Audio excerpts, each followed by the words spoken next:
As-Sabiqun wa rahmatullah.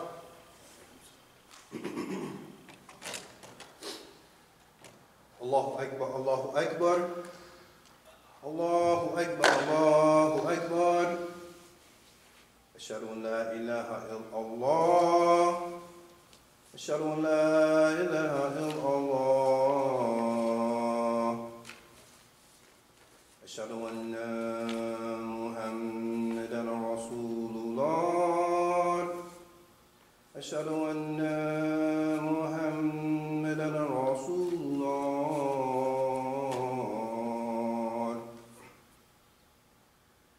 Hayya ala salah.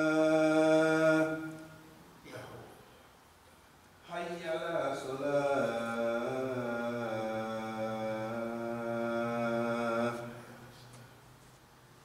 Hayya ala falah. Hayya ala falah.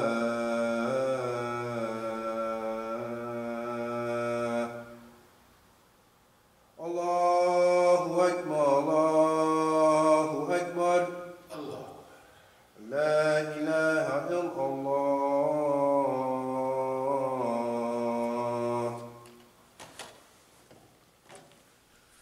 Bismillahirrahmanirrahim. Alhamdulillah.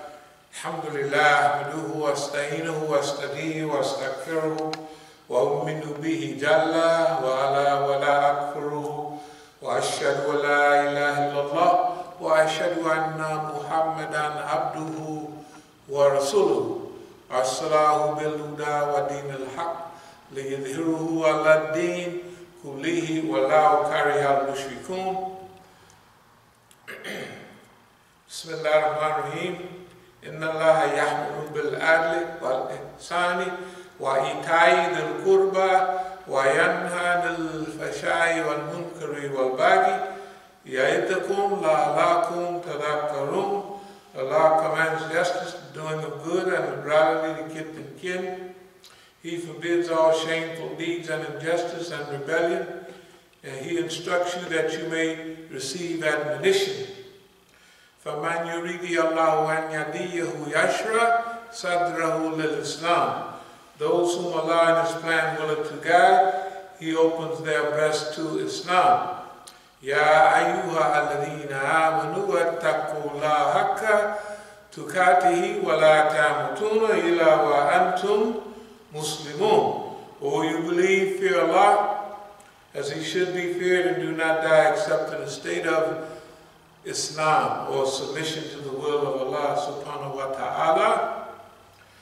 وَأَتَصِمُوا بِحَبْلِ اللَّهِ جَمِيعًا وَلَا تَفَرَّقُوا وَاذْكُرُوا نِعْمَةَ اللَّهِ عَلَيْكُمْ, and hold fast all together by the rope which Allah stretches out to you, and be not divided amongst yourselves.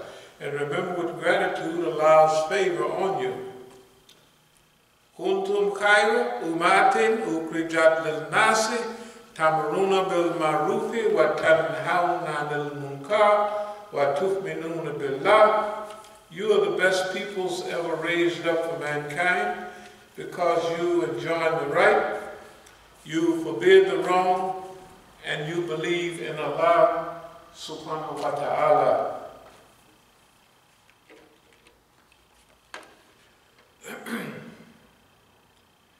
There are various degrees of trust in Allah.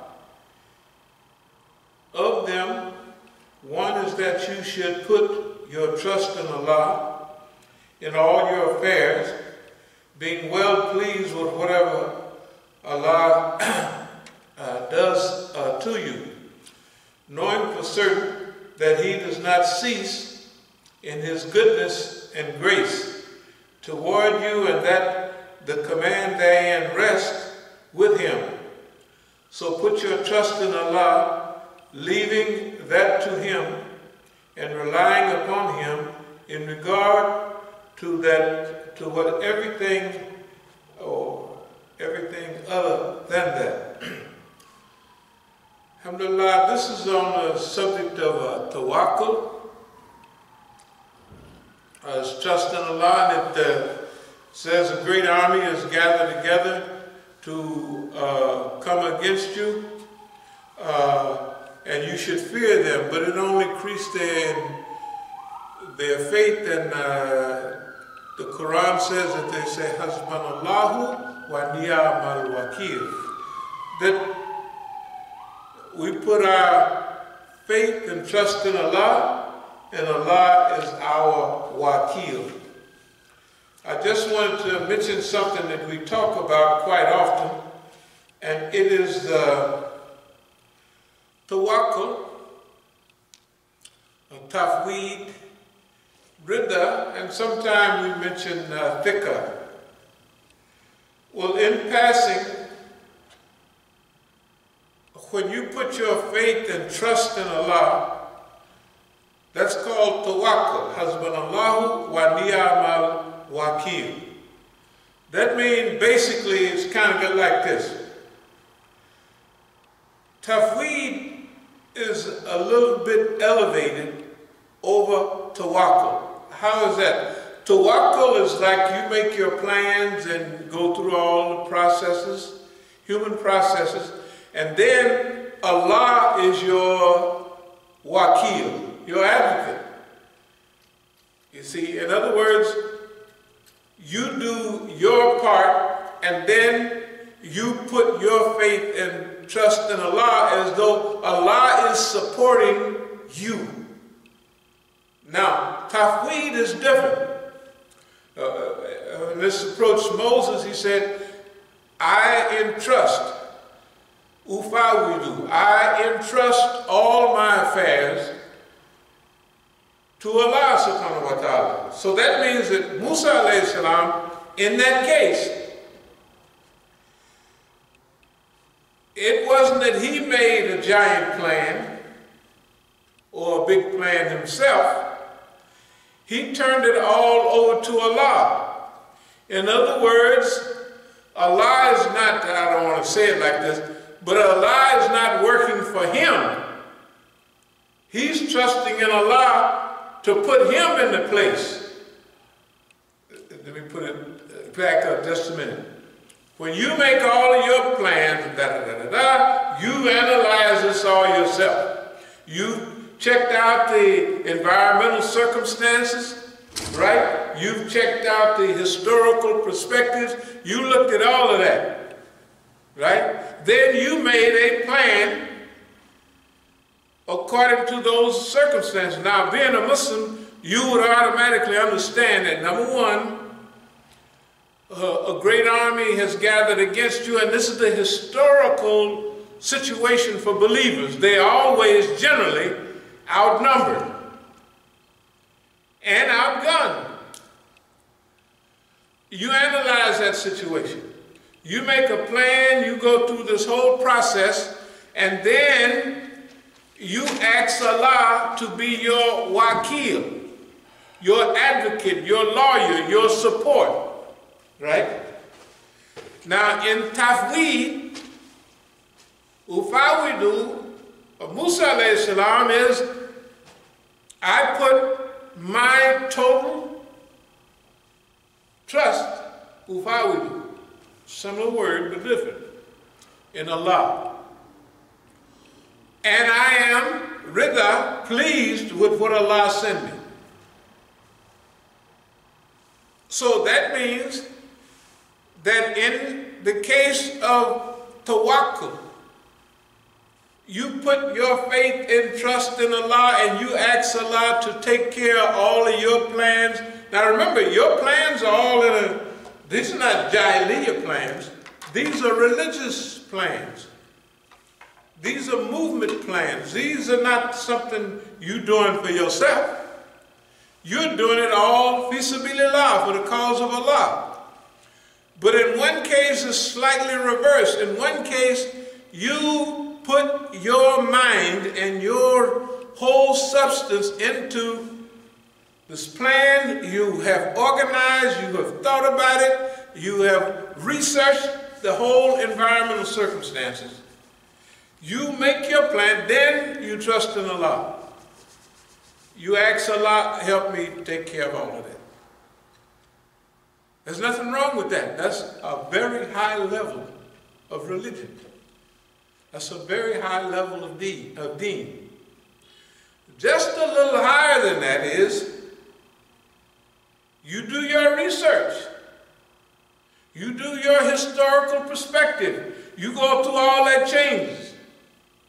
And then, right, you go straight to Allah, right? That Allah is not helping your plan.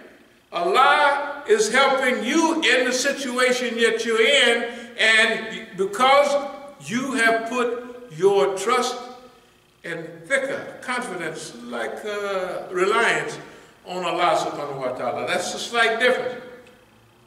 And then rida is whatever happens, you are happy with it. There's a lot of evolution going on in that, because in the human arena, most of us come up through the process of planning and studying and researching and organizing.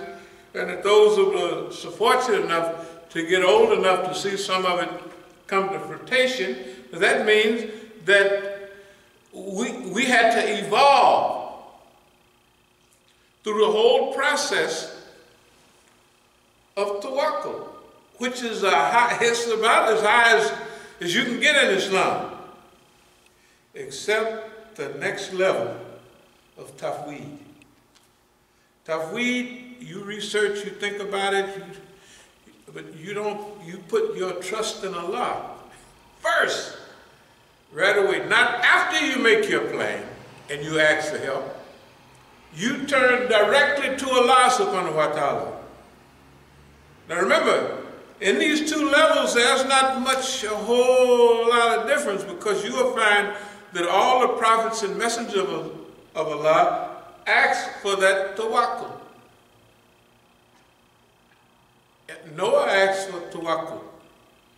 And you know, we use the ayat of Noah all the time, not to go back on the subject, but Noah told the people, hey, if it's hard on you people, now remember, Noah is by himself at that time. And even his family act a little funny. And even his son, when the floodwaters is getting up to the mountains and everything, Noah said, come on, boy, just get on the boat, man. It's all right. What did the boy say? No, I'm going to catch me another mountain. And the Quran leaves him climbing up the last mountain, so to speak, trying to avoid the floodwater. But Noah tells the people, hey, if it's hard on you that I've been amongst you basically for 950 years, trying to get you to do right, if it's hard on you, then all of you get together and make a plan against me. And don't make your plan dark and dubious. Make it where it's clear to everybody. And don't give me no break. Right? Don't give me no breather like, the guy's getting old, he's 950 years old, he's getting a little old. We'll just give him a little break. He probably got arthritis, rheumatism, and all that, right? He don't say that. He said, no, don't y'all give me no breather, no probation, no parole, nothing. And make sure your plan is clear. And move against me, and you will find me putting my trust, tawakkul, in Allah, right? That's big. See, a lot of people think of all the prophets and messengers as just nice, easygoing guys, but you read their history, you'll find that these predecessors, these people were serious about what they was doing. Now, anyway, so tawakkul is in degrees. Tafweed is refined, just a little bit higher. As we said, you leave all the power and all the planning to Allah. That's big. And thiqa is reliance. It's said to be in spiritual writing the eye of tawakkul. Thiqa, reliance. And rida, just happy, whatever comes your way, it comes from Allah. So you're very happy with that. أقول قولي هذا وأستغفر الله لي ولكم.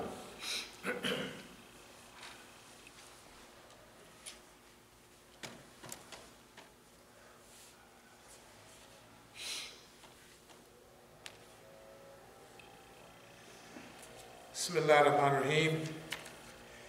الحمد لله رب العالمين.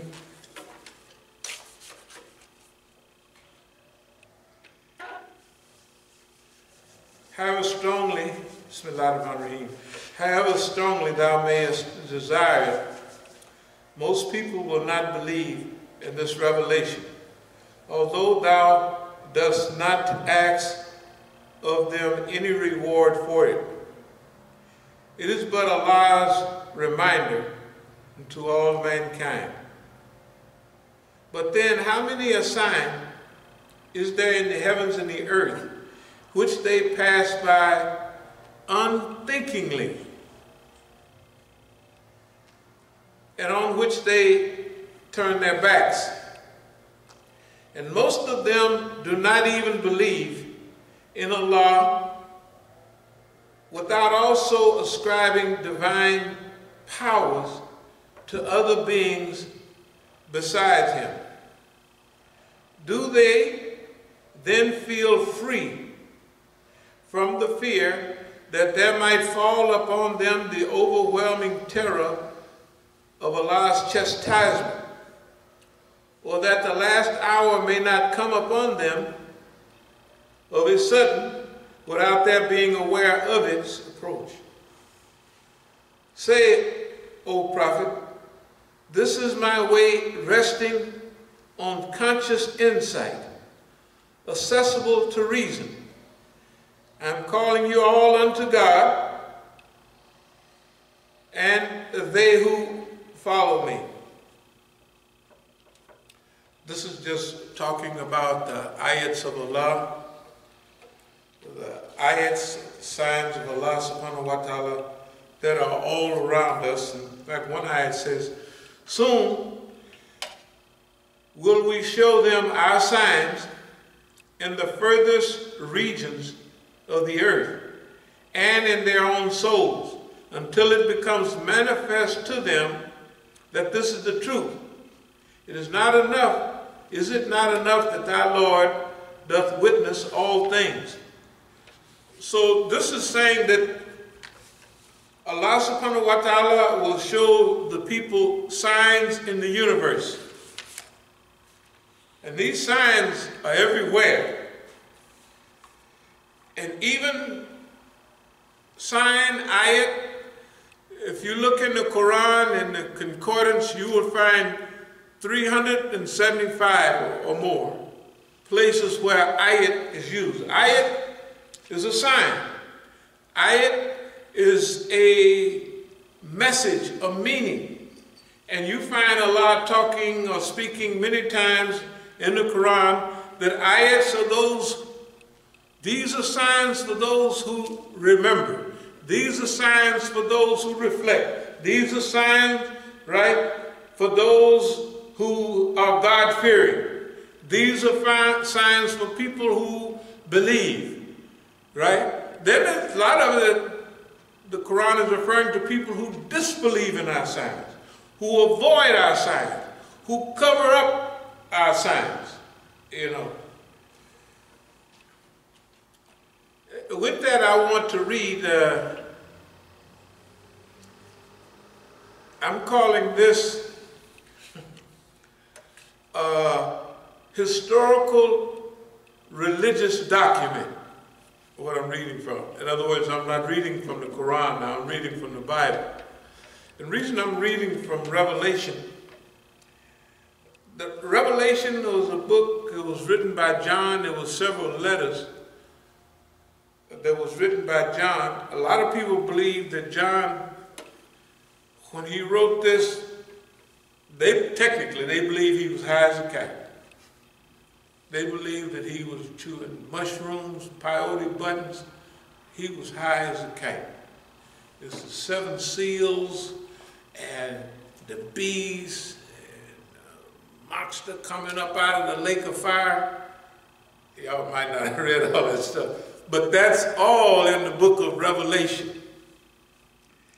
And this one I want to read, and a lot of things here are related to a clear, specific revelation in history.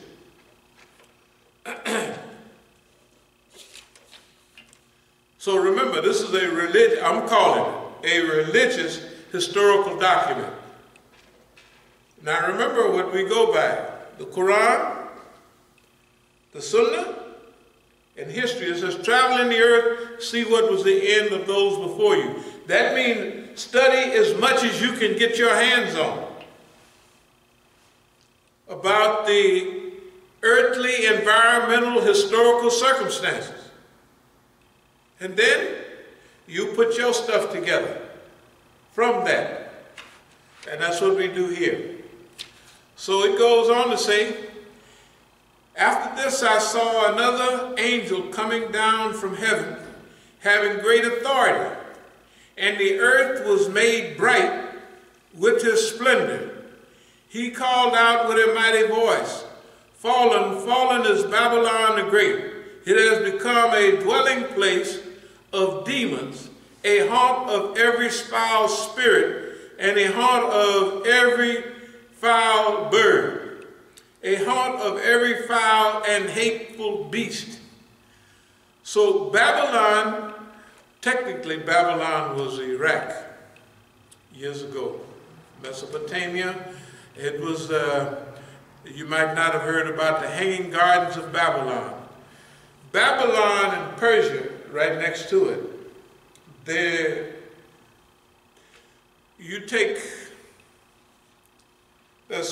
a few places that so-called cradle of civilization is there. But if you look at Egypt, the Nile Delta. Why was the Nile Delta? It washed all that great soil down from all the mountains, right? And you could plant right there in the delta, and you had free water, and you could have beautiful crops, and you couldn't wear the land out because it brought down new sediment every time. Mesopotamia, the land between two rivers, the Tigris and the Euphrates, they overflowed. And in between that area, great civilizations grew up. The first civilization of that time, Samaria and basically, let's call it Babylon. Now, Abraham was from Babylon. Abraham was from Iraq. And Abraham is coming over 4,000 years ago. And Abraham is coming in through, so that's where he's coming through. He's coming through Babylon, Egypt, right? And call it Transjordan or Jerusalem, all of that area. That's where he's at. The first great civilizations to develop, you can go through history. There they are. There's Egypt, right? There's Persia, right? And there's Iraq. Now over here, that was great civilizations too, but we didn't know about them over here. Aztecs, Mayas, Incas, all of them people, they was big over here already. They just hadn't invented the wheel. That's the only thing this crew over here didn't get together was on a wheel. But they had everything else. They lined up their systems, their sacrificial dwellings to point at all the galaxies and everything. When you go through all the pyramids in Mexico and the Maya dwellings, all of them was lined up perfectly with the universal order of things. But anyway, let's get back to Babylon and the beast. Babylon had become, well, let's call it like America. In fact, all the revolutionaries always referred to America as Babylon. So it's become, the people have picked up habits that are so ridiculous, it's unbelievable. That everything that Allah prohibits in the Quran, Babylon makes it halal. It's all right. And you think about America right now. Whatever the Quran says is wrong, they say it's all right. You can do it. If it feels good, it's all right. You're just going to do that. So that's the home of Babylon. For all the nations have drank of her wine, of the wrath of her fornication, and the kings of the earth have committed fornication with her. So you all know what fornication is, you know.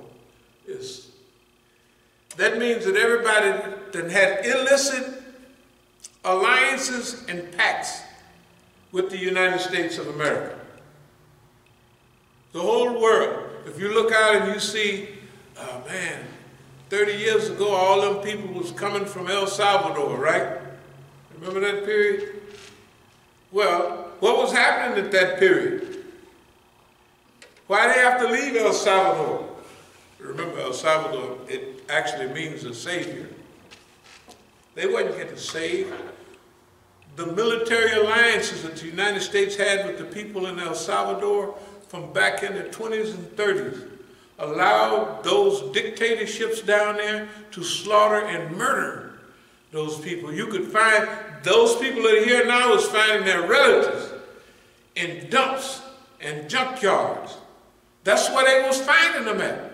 Why? Because the military dictatorship, right, was allowing that to go on. They have a day from 1932, they call it La Matanza. That means the slaughter. That's one of the historical days, La Matanza, 1932. Coffee growers and all of that got together and they just slaughtered people. And who stood by and watched? The United States of America, right? The relations were so bad in Latin America that Franklin Roosevelt, president from some time back, developed a policy. You know what he called it? The good neighbor policy. The United States was treating everybody so bad in his hemisphere, in this hemisphere, he developed a policy. Read it in there. If you can pick it up on your phone, pick it up right now. Good neighbor policy. If you got a phone, just type it up and look at it. What does it say? Good neighbor policy. Franklin Roosevelt had to get a policy together that his people was treating everybody so bad in Latin America. He said, we got to live like a good neighbor. You know, he was kind of semi-progressive. And so that was the good neighbor policy. So the people you see here from El Salvador, Nicaragua, all them places down there, if you see the borders filling up with people from down there, today, why are they there? That's what it says? Yes, under Franklin Roosevelt's administration, Good Neighbor Program was determined to improve relations with nations of Central and South America. The United States emphasized cooperation and trade rather than military force. Military force. Stability right. In the hemisphere. Yeah, that's what the good neighbor policy, most people never even heard of it. That we treat people so bad that one of the presidents of the United States, that means he ain't no good guy to be president, but he said, man, that is so bad that we got to live like a good neighbor for South and Central America. Why? Oh, all the Mexicans want to come here. Well, why shouldn't they want to come here? The United States stole 55% of Mexico, right? California, that's a pretty big state. Arizona, New Mexico, Texas. You can drive in Texas all day and still be driving. You can drive from the coast next to Louisiana, Beaumont, where it's just rain and wet and sluggish everywhere. And you go on the other side, El Paso, hey man, it's the desert. That's in one state. You just drove one way and through the whole state. You went from swamps and everything on one side, And on the other side, hey man, it's desert. You don't see nothing growing nowhere. That used to be Mexico. So did Colorado, right? So did Nevada. Nevada, nieve. Nieve in Spanish, snow. Nevada. Right now, I don't want to get off on this as a tangent, but at the same time, the people in Latin America are coming here because if they try to develop a good government, say in Honduras somewhere, the government of the United States, we don't like that guy. So they have to put their man in down there. And their man is probably drug dealer or hustler or something like that, or a big grower. They put him in charge. And they take out the liberal or the CIA. The first two things they did in 1953 and 1954. First of all, in 1947, the Nazis, ex-Nazis, put together the OSS and they called it the CIA. Ex-Nazis put together your intelligence system here. Study anybody? Yeah, I don't want you to type it up, but you can. It's going to say, yeah, ex-Nazis formed it, right? And John Foster Dulles and Allen Dulles, you got Dulles Airport out there. Man, Dulles was one of the biggest monsters in world history. John Foster Dulles, that Dulles Airport, United Fruit Company, down in, what I'm trying to say is, we'll get to it in a minute. All the associations that the United States have had with people have been illegal, illicit, criminal trade. And putting people, if they want to stop all them people coming from Honduras and Guatemala and you know what they do? Send a few $1 billion down there and help build up they'll save more money by keeping those people at home. Because really, nobody wants to really leave their home. Let them make $5 or $10 in their own home and they won't want to come up here. But they would rather spend trillions of dollars building a fence to keep them out. And they ain't got no money. People are not going to starve to death voluntarily, right? And you wonder, you think America is so great, people are jumping fences and swimming across the sea to get here. No, America is making it that way, right, for them down there. And the only place, they say follow the money, isn't that right? So there's no money anywhere but up here. So they come up here to get money. Anyway, we're going to get back to this. This is also a political, historical, and a social document, as you will see as we read on.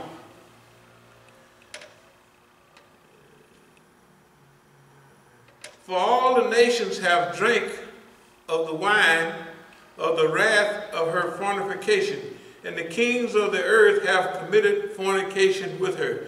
The kings, the dictators, the presidents have had tight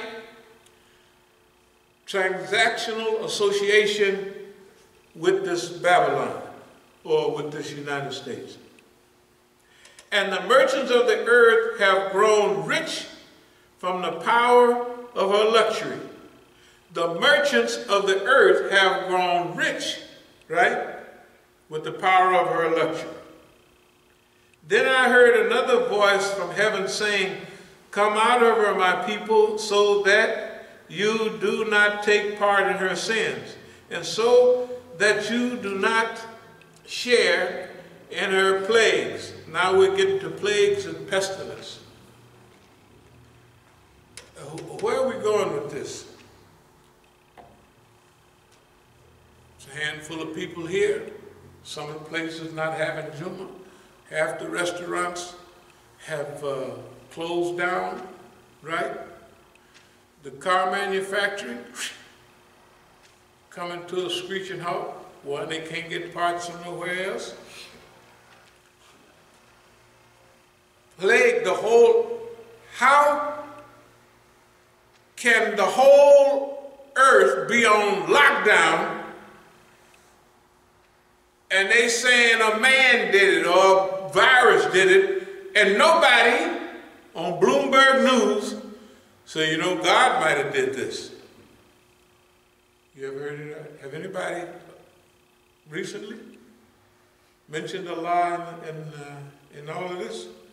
It's a global lockdown. You ever heard of a global lockdown? You've been in a penitentiary, they have lockdowns in the joint, right? They have petty quarantines in some city. Quarantine, 40, Spanish, 40, right? Italian, 40, quarantine, 40 days. In Islam, the hadith say, don't go in a place that has a plague and don't come out of the place that has a plague. This is hadith. This hasn't been going on the other day. This has been going on in human history. So now, if we have a global lockdown, all this production is coming to a screeching halt.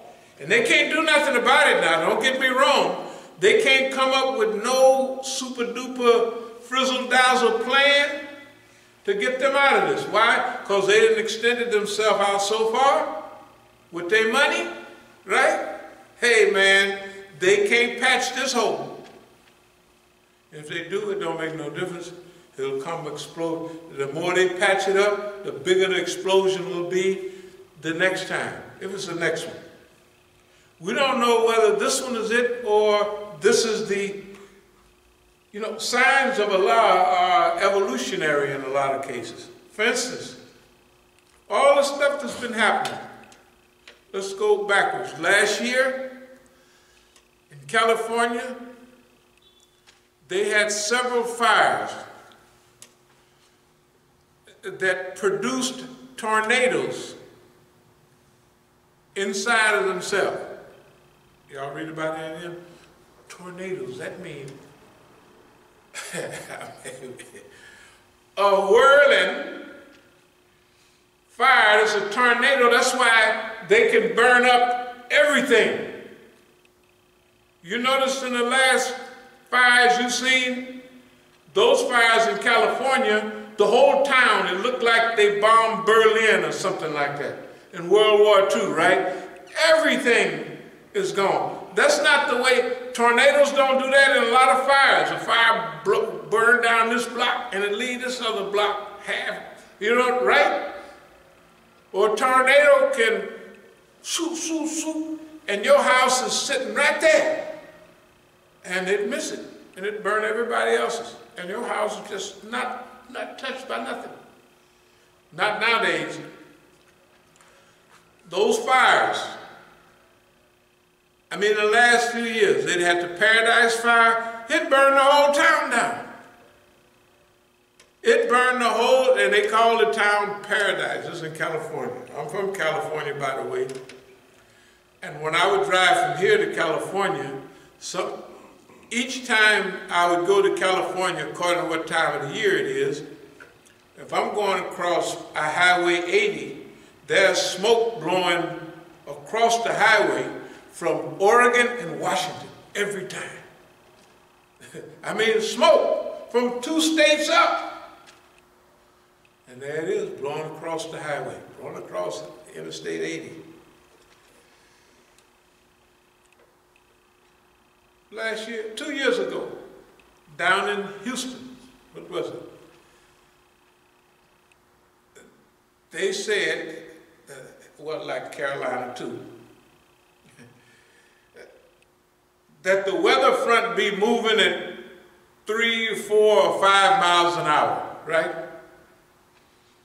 That means it says it's going to rain in this 10-mile thing. That means that the rain, you standing there in the rain, because usually you get big drenching, it's gone. But this drenching is like it's only traveling at 4 miles an hour. So it may take all day to get through DC.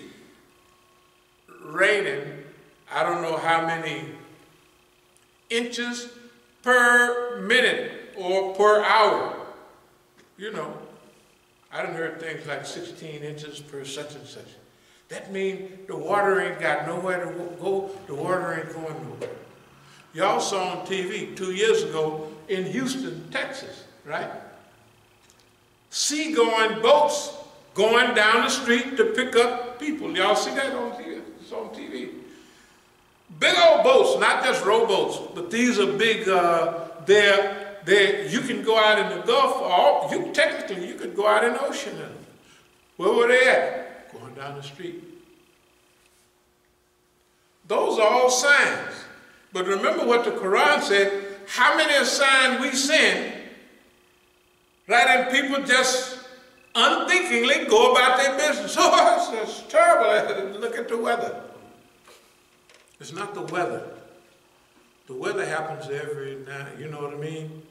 But the weather depends on the climate, right?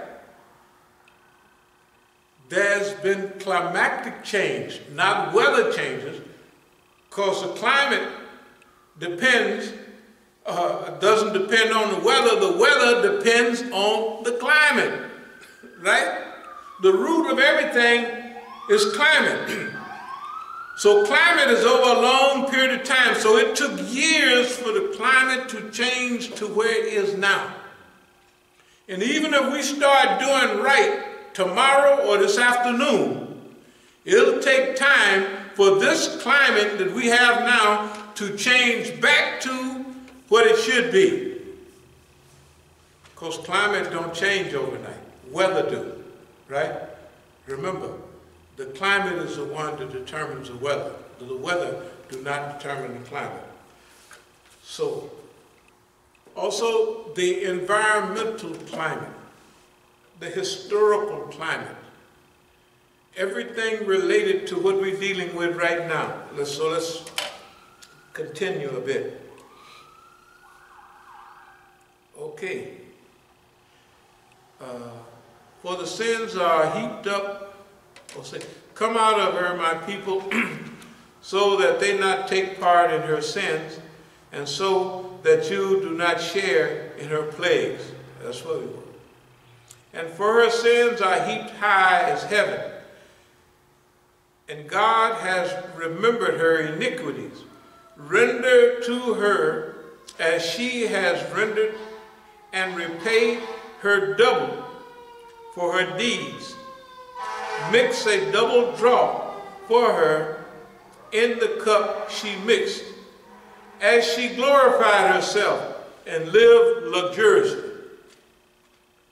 So give her a like measure of torment and grief, since in her heart she says, I rule as the queen, I am no widow, and I will never see grief.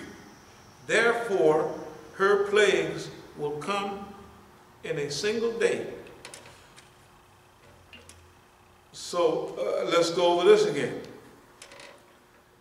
Has the United States glorified? We're the United States of America, freedom, justice, and equality. This is the biggest lie you ever heard.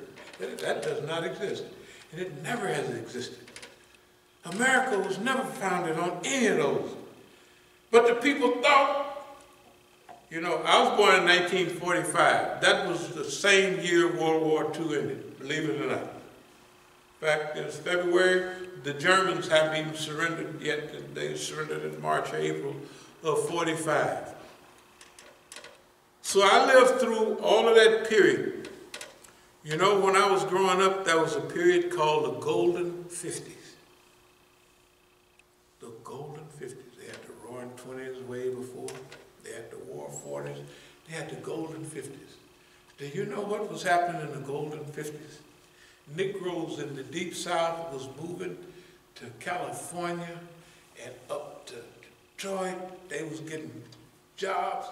Hey man, in '65, if you was in Mississippi, you worked for $2 a day on the hottest plantation you ever heard. But you could go up to Detroit in 65 and get a job in an auto plant making $3 an hour, and time and a half, right, overtime.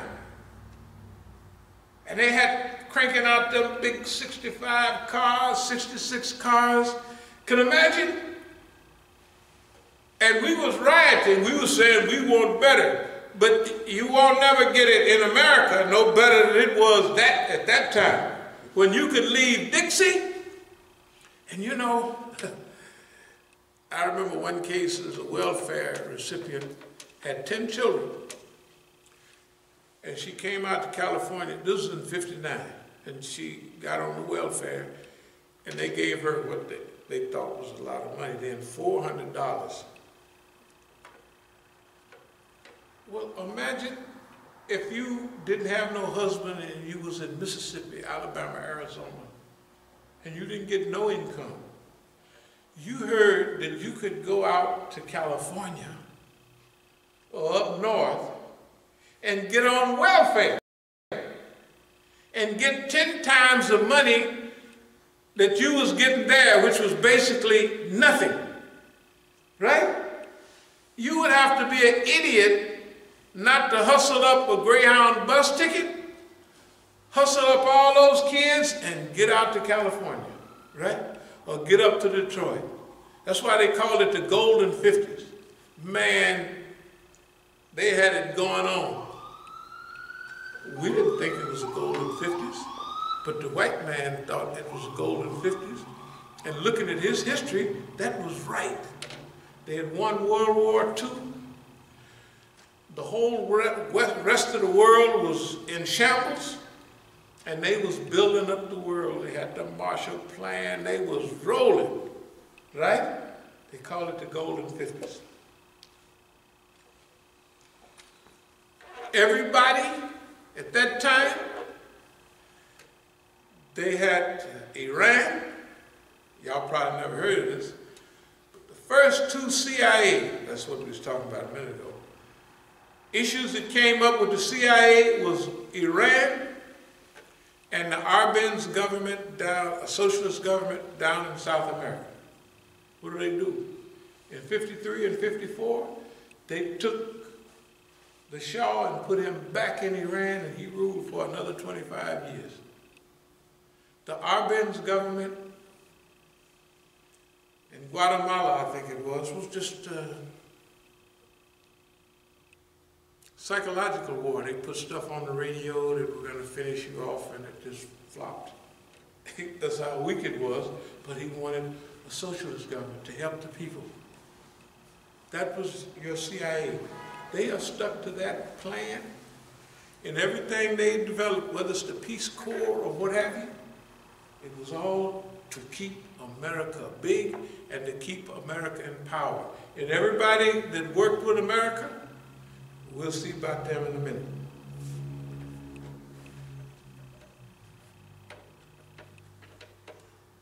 So America ruled as the undisputable queen or king of the world.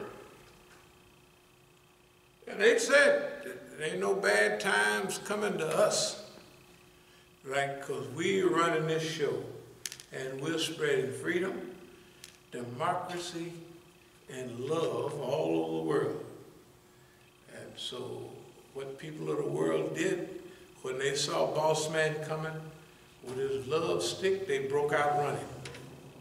Like when I was in Africa, the Peace Corps, all the Peace Corps was criminals, right? It sounds nice, Peace Corps.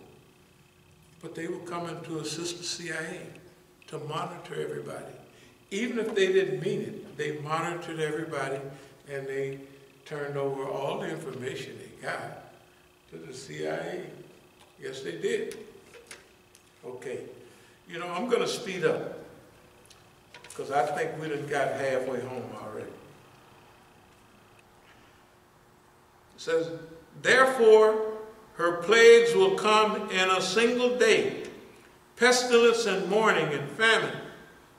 And she will be burned with fire For mighty is the Lord God who judges her.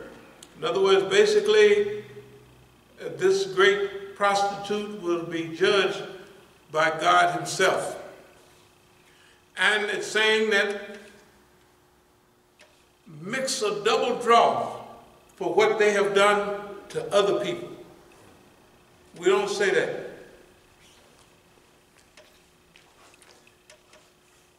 If people do this, it'll turn out to be a revolution. History does it, it'll be natural. But if Allah does it, nobody can do it without Allah. Don't get me wrong, I'm just doing a structural analysis here. If Allah repay him, his wrath can be exceeded by his mercy. Al-Ghafurur Rahim. Mercy over wrath. This is what we hope for. Okay. The kings of the earth who committed fornication and lived in luxury with her will weep and wail over her. When they see the smoke of her burning, they will stand off in fear that her torment and say, alas, alas, the great city, Babylon, the mighty city. For 1 hour your judgment has come, and the merchants of the earth weep and moan for her, since no one buys her cargo anymore. Cargo of gold, silver, jewels, and pearls, fine linen, purple silk and scarlet, all kinds of scented woods, all articles of ivory, and all articles of costly wood, bronze, iron, and marble, cinnamon, spice, incense, myrrh, frankincense, wine, olive oil, choice flour and wheat, cattle and sheep, horses and chariots, slaves and human lives. We skip a little, it says, all the shipmasters and seafarers, sailors, and all whose trade is on the sea stood far off and cried out as they saw the smoke of a burning. What city was like the great city, Babylon the Great? Now, right now, when you think about plagues, first think about pestilence. There's an old saying about one of the old sheikhs was going to Baghdad, and he met pestilence on the way. And he said, where goest thou, O pestilence? You know, pestilence, destruction, plagues, and all that. He said, I'm going to the city to take 5,000 lives. And of course, the old man was kind of shook. When he got to the city, he found out that 50,000 people had died. On the way back, he met pestilence again. He's, pestilence, you lied to me. You said you was going to take 5,000 lives and 50,000 people died. He said, I, pestilence, took 5,000 lives. Fear killed the rest. Fear is 10 times as, so let everybody else jump up and down, throw their stuff in and out of the stock market. You just relax. But you do get yourself together and start analyzing, is this a sign, the sign, or is it the last sign? This is a sign. First of all, use reasonable intelligence. Is it possible for the human being to lock down or develop a system to lock down the whole world? And if so, why? Somebody is saying, that's it. You went far enough. We sent you rain, fires, and all these are big signs. All the environmentalists are saying, man, there's droughts in California that got 2 drops of water for the whole year. They got water in Carolina and Texas. There ain't nowhere for it to go, right? That means it's an imbalance in the universal order of things. Allah said there's signs in the universe and signs in yourself. And the human being is imbalanced, right? The human being can't pay for things that he wants. And if he buys things he don't need. Just like there's a physical imbalance in the earth, there's a psychological, there's an emotional imbalance in the universal order of things right now. And how many newspaper articles have you seen today, up to the day, that mention this may be caused by God? Anybody? Can you imagine the whole world is clamped down? Just imagine the United States. It's clamped down. It's on lockdown. And ain't nobody mention Allah at all. Something's wrong. Even what are the religious people reading? There's signs in the universe, signs in ourselves. There's signs everywhere. Have they got so blinded by the light of Jahiliyyah, or the darkness of Jahiliyyah, that they can't see nothing? Are we the only ones here that see anything?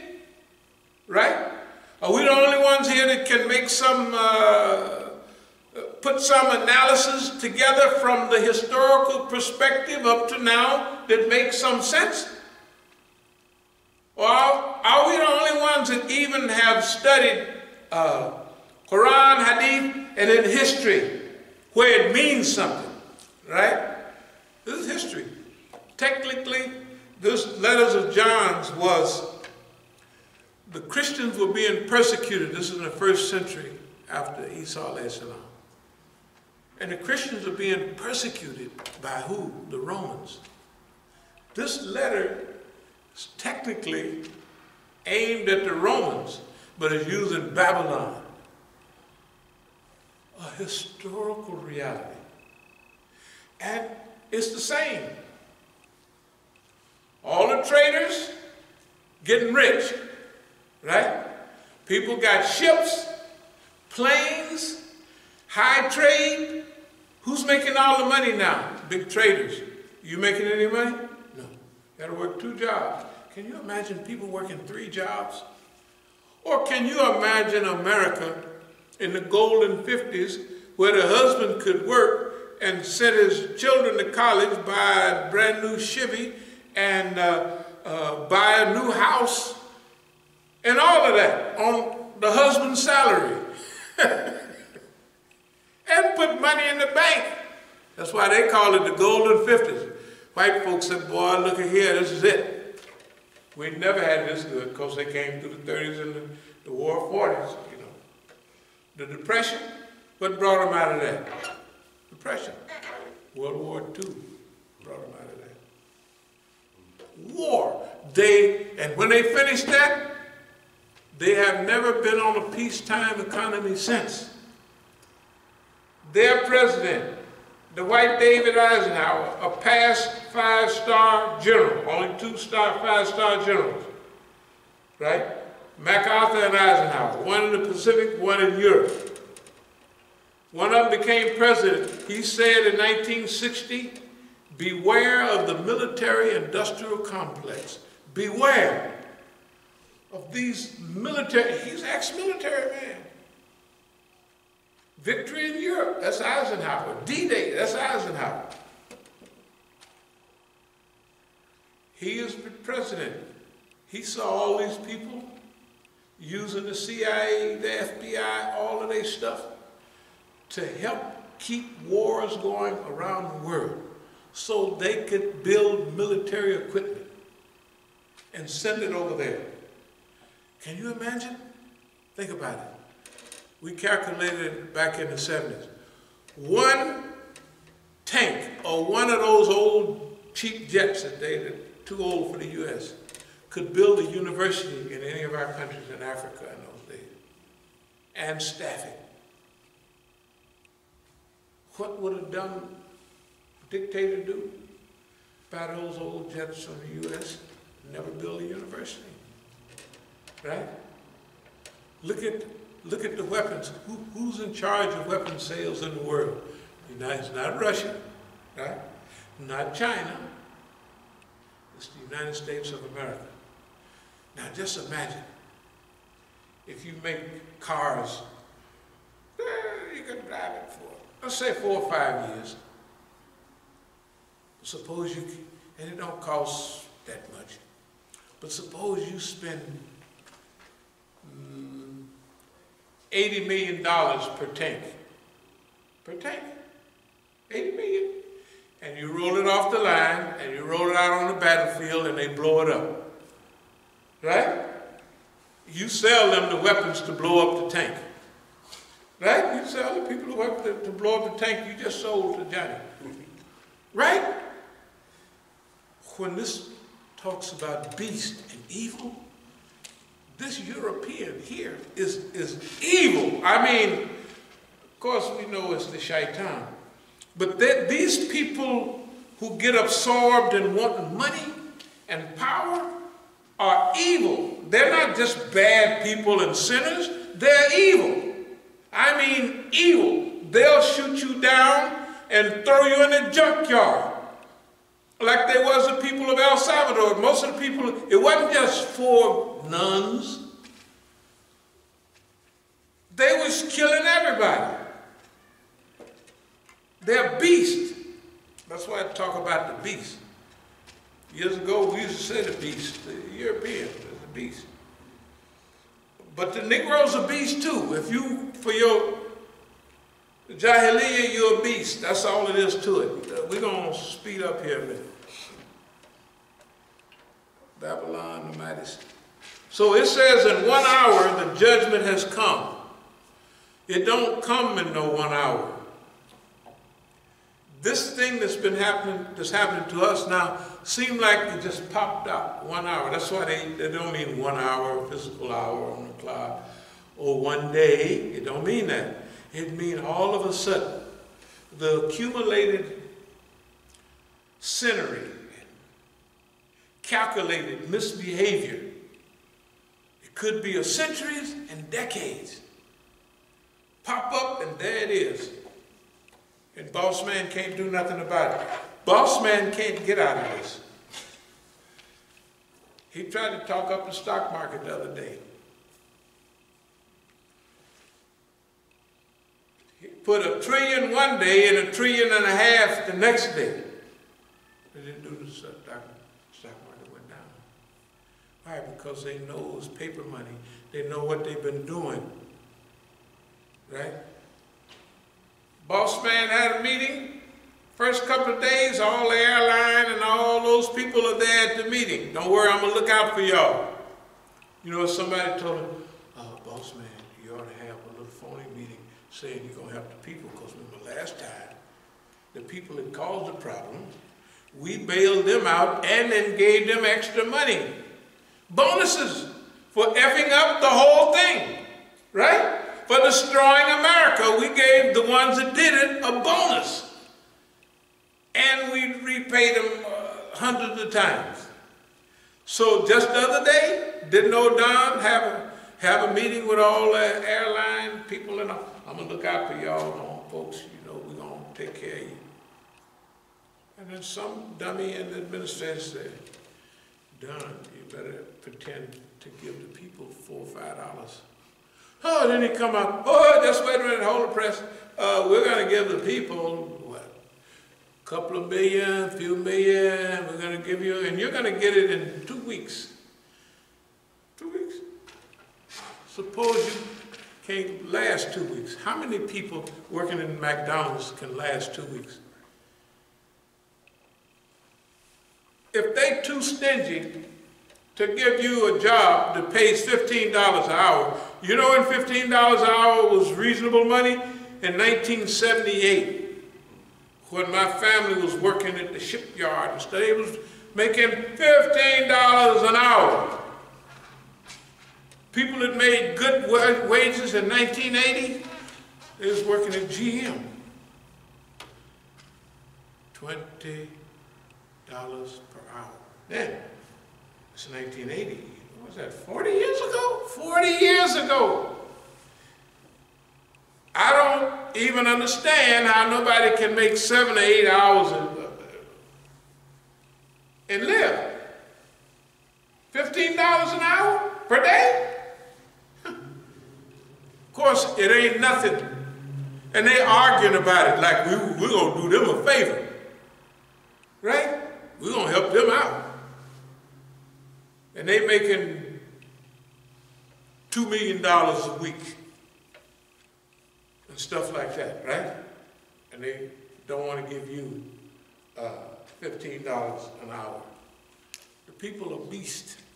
This is unnecessary. It's a misuse of the resources of the earth. I'm going to speed up a little bit. Okay. And the merchants of the earth weep and moan. And okay, these next few verses talk about the same thing we've been talking about. All the trade, all the shipmasters, all the people who own planes and all of that, and doing trade, they getting rich. All the workers are starving to death. Starving to death. And they can't last no 2 weeks. Right? Can you imagine? We're going to help y'all in a hurry. That means this afternoon, or at least by tomorrow. You know why? Because the little raggedy joint you staying in, they're not putting no rent freeze. Y'all heard of some rent freeze? Any rent freeze? No rent freeze. And rent here and these, you know how rent is going up, right? Up. I mean, up. And they ain't told them people that freeze their rents, that's let them have 3 months go by without paying no rent. That's the case. You nobody heard nothing like that? Well, the big white folks is getting that type of plan already. They already got that plan in vogue. Now, me and you ain't got nothing. And for them, that's fine. All right. This is not new. This is the way it's always been. The people at the top, the people that manage the wealth, the people that are in control of the trade, the people that are friends with boss man. If you're boss man's friend and you're Saudi Arabia, you can kill all the people you want in Yemen and bomb and murder. I mean real murder. I mean not just little lightweight murder. And you could increase cholera and all kind of disease if you're boss man's friend, if you're on his team, right? If you're his sucker, if he gonna get all your money and you can do anything you want if you with boss man. But if you're not with him, the richest country in South America, when I was there, and still would be, was Venezuela. I used to live in Venezuela. Rich country. Best passport in South America at that time was Venezuelan passport. Venezuela. Maybe Brazil, but Venezuela, they was the richest countries down there. Now, they got a stranglehold on Venezuela. On Iran, now, you might say, well, boss man may have introduced, this is what the world says, you know, a virus, but he didn't think it through, is what some people say. That's why it popped up in China first, right? Because who's his adversary? China.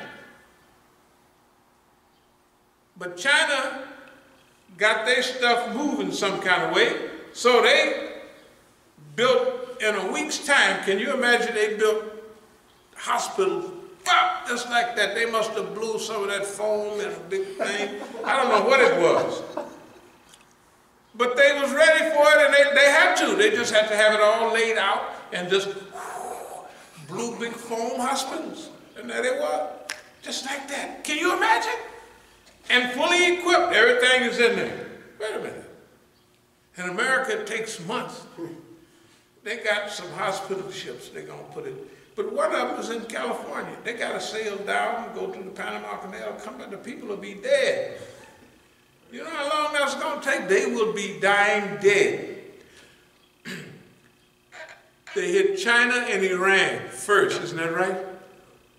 How did it come from China? China's way up there, Iran is down here. That means they had to come through Afghanistan, Tajikistan, all these other stands, and finally get to Qom in Iran. Qom is the religious center where everybody meets. So if you want to spread a disease, send it to Qom. But guess what? China got its stuff all together right away. And even Iran is making progress without being able to purchase medicine and other things. That means boss man still got the stranglehold on Iran, and people are dying. Any human being would say, okay, you know, even you rascal, getting choked to death, the guy hit the thing, it let you go, right? So that's okay, all right. I'm finished, right? Okay. They don't let Venezuela, they let Iran, they don't. But see, Iran and China, they're getting themselves together without them. And you ought to listen to what they say. Hey, we have gotten ourselves together without even using oil. That means they done restructured their whole society already. What is this great fitna about? We believe it's about global restructuring. It could be a training mechanism. What kind of training mechanism? That the people of the world need to be disciplined and trained on how to move and stop. Move and stop. Stop, freeze, like the thing say, the game, and don't do nothing. America wasn't used to that. The world wasn't used to that. They're getting used to move, freeze, right? They're getting trained, right? It don't make no difference whether they want to or not. It don't make no difference whether the government wants to do it or not. The world is being trained. So if in a short time the people get themselves together, the world, and say we have to put a freeze on production. Freeze on production. We got to stop producing anything. Right? For a long time. For years. We got to stop. Excuse me. And we got to retool ourselves for what we're going to do. Right? Okay, you guys, we're going to put you on giant boats, take all the aircraft carriers, and have you pull big out to the ocean, and you're going to clean up the big ocean. We got y'all other folks, y'all like to clean up around the shoreline and out a couple of miles. That's your job. Right? We got other people going to restructure buildings. You know, I was listening to the news today. Al Jazeera, one of them. It was talking about the sand crisis. Sand? You know, sand is everywhere. But they use so much sand to build structures, and they built the structures near the ocean, and guess what? The sand is being washed away because they built parking lots all here, and the parking lots used to be all a part of the cycle of sand and everything. So the water would wash up to the sand, wash up to the sand, then it would ease on back out, and the ocean would constantly build up sand. The waters in the rivers was going down, and it had all the, remember we talked about the Nile Delta? Well, all those rivers, when they come down, they would build up, or they bring down land, dirt. So near the mouths of all the great rivers, right, there was always, the land was expanding. But when they built all of them dams, what happened? they keep the stuff up there, right? And pretty soon, everything is shrinking. They're saying it's a sand crisis. First of all, we're using so much sand to build. Then the beaches, they're pumping all the sand from out in the beach and making big holes and pumping it back on the beach. That's what they're doing today. They're doing that right now. They've been doing that. It's a total imbalance. Suppose the thinkers, the environmentalists, the psychologists, sociologists, the humanists all get together and say, enough is enough. Now, if we do that, it ain't but 3 or 4 boss men in our area, right? How can they do anything about it if we say we ain't going to do that anymore? If we say we ain't doing that no more, we throw them for what we used to call in penitentiary no control. You got 1 or 2 officers and you got to do this, you got to do that. And you all say, I ain't doing that. We're doing something else. We used to call it throwing them for no control. You can't control it unless you lock us down. How many more lockdowns can the earth stand? Remember, when you lock it down, the economy goes. The economy is already gone. It's just started though. Just remember, Don had already wiped out everything. It's down to 19,000 or 20,000, the stock market. It was up to 29, 28. That's gone. And the white folks, Bloomberg, you can watch white folks Bloomberg News, you sit there watching it. We haven't found bottom yet. That means they don't know where the bottom of this thing is. And can't nobody do nothing about it. Because everything they say get them paranoid. And fear and panic set in. And they try, because they got more communication now. So they try to hold it together. It ain't working. It ain't working because it can't work. They've already used up all the extras, right? They made an interest rate, 0.02%, in other words, free money for the big boys. They don't have no free money for you. Tell the truth. Anybody free money, free money, free money? Nobody free money? What about money? They got some kind of big white folks. Sometimes they don't even have to pay the money back. They just on some paper and they pay back. Like Michael Milken, the junk bond king. You know, he just got something other. That's, of course, is telling our time. That was back in the 80s. But this boy was a junk bond king. Junk bonds. I mean, they ain't worth nothing. They call them penny stocks, anything. So, he got a lot of time in the penitentiary. And then, they let him pay off his fine in what? Junk bonds. And the judge called him up in the middle of the night, talking about, okay, you got a 1, 2, 3, 4, 7, and you can go free. How many niggas get a call from the judge in the middle of the night? Homeboy, you just go and pack up, you can go free. How many? How many? I'm telling you, talk about the thing is rigged. Dear brothers, I'm going to wrap it up because I don't want to be overbearing. Alas, the great city, where all who had ships at sea grew rich by her wealth. For in 1 hour she had been laid waste. Rejoice over her, O heaven.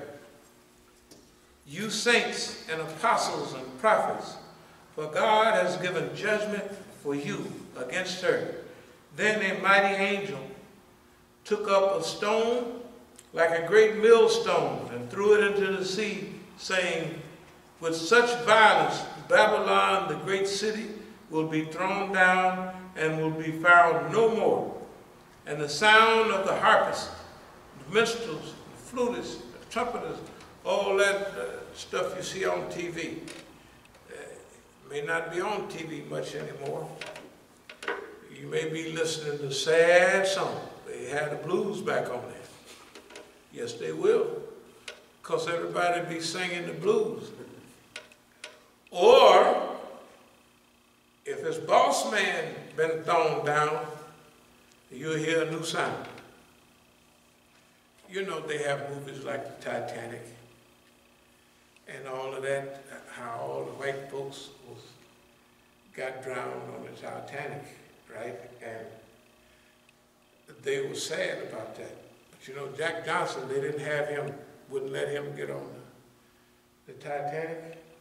You listen to some of those Jubilee songs about that period and the white folks taking a dip, because it was out and out, they was happy.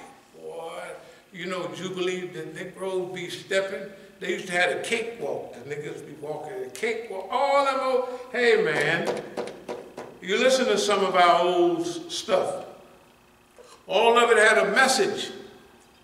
It was full of message.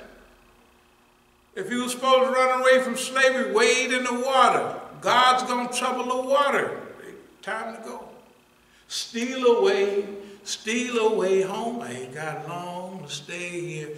Steal away his time. And old boss man sitting up there with his old pipe and his old white hat. My darkies, do you see how, listen to how good my darkies sound. And the niggas talking about you fixing to leave, boss.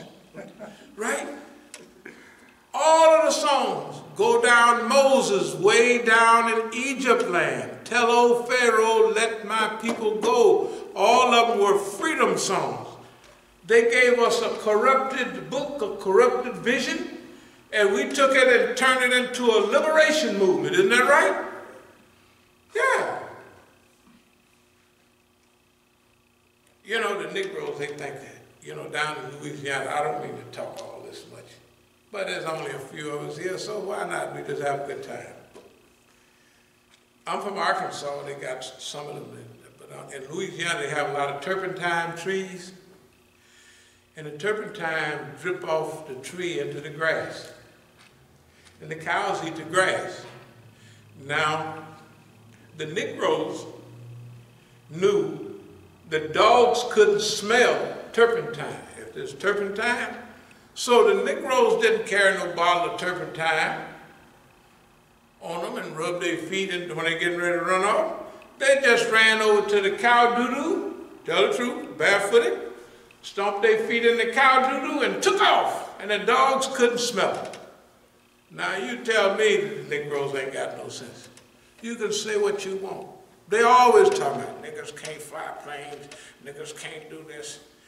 You know, they didn't even let niggas play baseball and basketball at one time. And now they can't, the Negroes be throwing the ball up. I don't know what they be doing, that's just modern stuff. And they said we can't do that. Why, we're not good enough. We're not smart enough. You mean we can't handle a little old baseball? They let Negroes, when they let old people, I don't know y'all have heard such a page. Like I said, we just having a good time. This is a guy in his 50s. And finally he played for the Cleveland, I don't know some of the people, whoever it was, right? He had a knuckleball, and he used to throw the ball, and the ball would come at you, and then go down over here, over there. And the white folks would be swiping at it 2 or 3 times before it'd go by. They outlawed it. He was 50 years old. They just let him start throwing a knuckleball here recently. Yeah, he couldn't throw it no more. And they say, niggas can't pitch. That means we might be in a position to rescue the system. That might be our mission here. And I hope it is.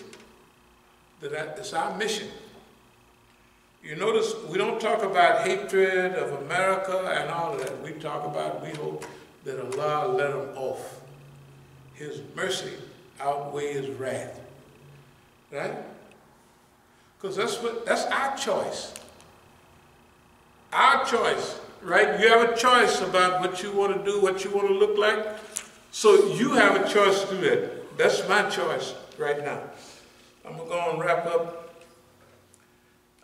Anyway, all the nations who deceived by your sorcery, that being sorcery, the greatest export of America now is music and song. Okay, So I'll close with this. After this, I heard what seemed to be a loud voice of a great multitude in heaven saying, Hallelujah. Negroes used to say that when they leave the plantation too, and they get away. But you know what Hallelujah translates literally into? Alhamdulillah. Praise be to Allah. You read the Jewish, what? Hallelujah means Alhamdulillah. So that's what the people were saying. Because I asked my grandmother, she was born in 1871, and I saw the movie, y'all might have seen it, it was, maybe I was 12, it was a movie called Band of Angels. I saw it in California, I went back to Arkansas, and my grandmother was still alive. I said, Grandmama, was you a slave? She said, no, but old Mr. So-and-so was, and old Mr. You gotta remember, if I was born in 1945, everybody over 80 years old was born in slavery. Can you imagine? All the old people, the real old people I knew, was born in slavery. And Sister now old Miss So-and-so, she was born up in slavery. That means she was 10 or 15 years old. She was working in slavery. So she'd know about it. And old Mr. So-and-so, he was just a little baby doing slavery. You know what I mean? He said one thing they did when they come off them plantations, they said, Hallelujah. Alhamdulillah. Right? That's what the people, when they relieved of a great disposition, they say, Alhamdulillah. And that's the same thing we're going to say. We're going to close with one more or two statements here. Salvation and glory and power to our God, for his judgments are true and just. He has judged the great prostitute, I'll use that word, who corrupted the earth with her fornication. And he has avenged on her the blood of his servants. Once more they said, Hallelujah, Alhamdulillah. So dear believers, the world right now is going through a little lockdown. We say Alhamdulillah, but we have to prepare ourselves to heal the earth that the beast, the great fornicator, done effed up bad. That apparently is our job of the good people, the servants of God. Just like I said, when they saw boss man take a dip, they wasn't wearing sackcloth and ashes. They said, Alhamdulillah, boss man took a dive. So we should be happy that the system takes a dive. And I will close with this. It is the system that corrupts people. It is the system that misguides people. You know, it's a system can lead people and teach them good. It's a system, suppose the army taught people to hug everybody instead of to kill them. That'd be a nice army, wouldn't it? Suppose you see the army marching down, or suppose you see the police coming down the street and they jump out of their car and give you a big hug. How you doing, nigga? I ain't seen a nigga in 2 days. Boy, it just makes me, right? You can teach them to do that, right? Why nobody teach the police to act like that? Why the police see you and reach for his gun all the time? Because he's been trained to do that, right? Why a soldier is trained to shoot and kill people and do it. Why they don't run out and hug, hey, give the other army a big hug. Let's have some dinner. sit around and cook and eat and have a good time. It's because they don't train them like that. Right? Because they don't want no peace. They don't make, it ain't no peace and money. It ain't no money and peace, in other words. A tranquil world, you ever see a bunch of Negroes there just laughing and talking and the police pull up? What y'all doing? He don't want you to have no fun. How can it, what's wrong with them people? You used to ride four deep, Negroes used to ride 4 deep, up and down the street all day. You don't even see people riding up and down the street no more. It's a bad environment, you know. You used to ride up down the main street and holler at the girl. Girls never seen you before. They jump in the car with you. You ride over, ride back. I bet they won't do that now. Nigga, what's wrong with you? Right? We used to, even in America, have fun. Riding down the street, laughing and talking, right?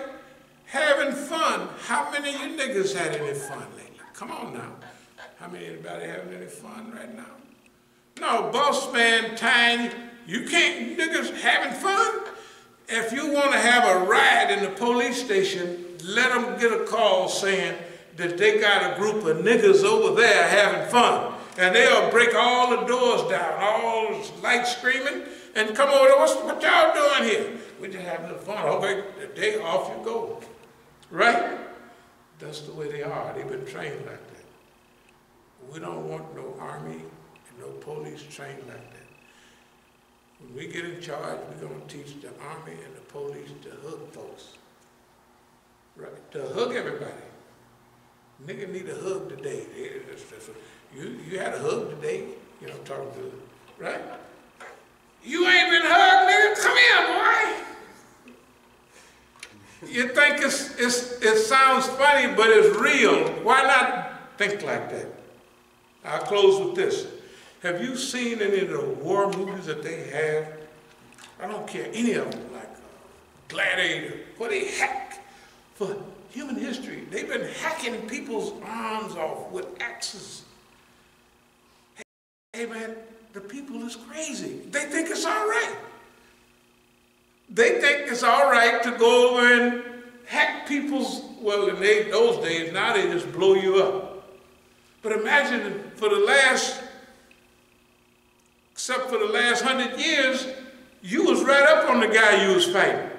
He got a sword or a pike, and you there, and you hacking his head off. Hacking, right? What type of being would do that? And I'm going to really close this one.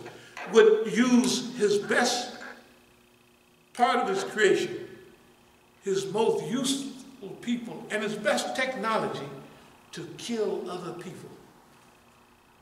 Suppose the brown bears had a plan to kill all the black bears. And the black bears had a plan, we're going to use all our stuff to get rid of them black bears. Them brown bears, we're going to down them boys. And the whole plan. You would think the bears was crazy, right? You would say, y'all all bears. All of y'all like honey, so why don't you just spread out and get all the honey you can, right? Not the human being. It's the nafs. We got the greatest job in history to try to fix the world we live in now. And they say, you don't have a chance. We turn that around. We say they don't have a chance. Bad as they've been, their behavior is bad, not ours. Well, Allah, we seek thy refuge from anxiety and grief. We seek thy refuge from lack of strength and laziness. We seek thy refuge from cowardice and niggardliness. We seek thy refuge from being overpowered by debt and the oppression of men. O Allah, suffice us with what is lawful, keep from us what is prohibited. With thy grace, make us free from want of what is beside. Ameen. Iqamati salat. Allahu Akbar, Allahu Akbar. Ashhadu an la ilaha